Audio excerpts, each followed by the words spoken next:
नमस्कार. शरद पवारांनी आपल्या निवृत्तीची घोषणा केली आहे. संभाव्य निवृत्तीची घोषणा. जरासं सावरून बसा. उगाच असं धक्का-बिक्का लागायला नको. ते म्हणाले, की 1.5 वर्षानंतर राज्यसभा निवडणूक लढवायची की नाही, याचा विचार मला करावा लागेल. मध्ये मागं असंच झालं होतं. म्हणजे शरद पवारांनी आपल्या पक्षाच्या अध्यक्षपदाचा राजीनामा पवार अध्यक्ष असलेल्या शरद पवारांच्याकडे दिला. मग शरद पवारांनीच अध्यक्षपदाचा राजीनामा द्यावायचा की नाही याविषयी अभ्यास करणारी समिती नेमली.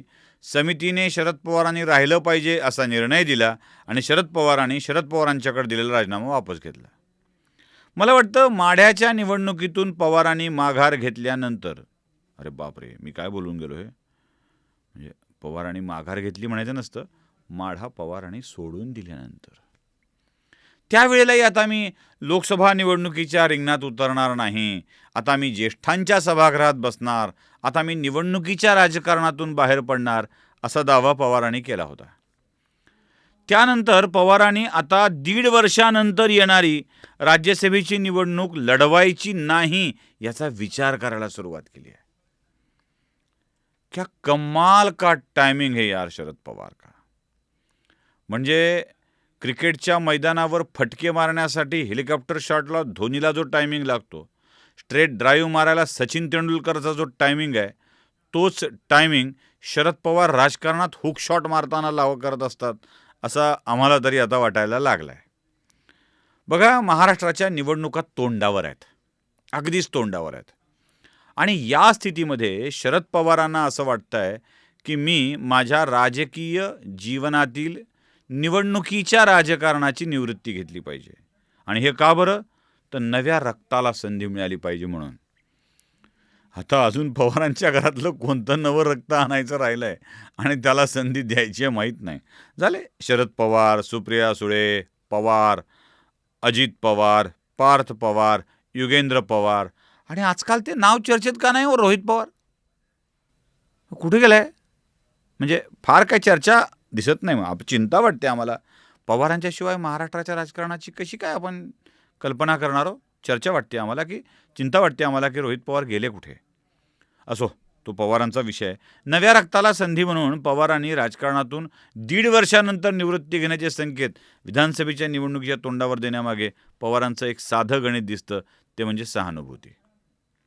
म्हणजे साताऱ्यात भिजलेला सह्याद्री आणि त्यानंतर निवडणुकांचं बदललेलं चित्र, पवारांना सहानुभूती जमा करण्यासाठी ही निवृत्तीची घोषणा करावी वाटली का?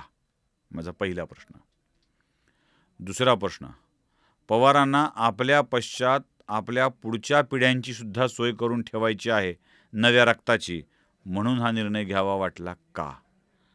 म्हणजे सहानुभूतीच्या राजकारणावर साहेब आता निवृत्त व्हायला लागलेत, आता काय साहेबांचं हे शेवटची निवडणूक, आपण सगळ्यांनी मदत केली पाहिजे असं लोकांना वाटेल म्हणून हे सगळं चाललंय का?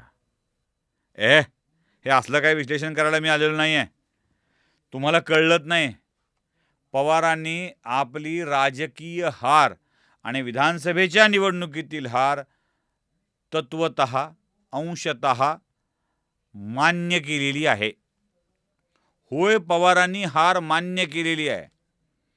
कारण उद्या जेव्हा राज्यसभेची निवडणूक येईल, नीट विचार करा.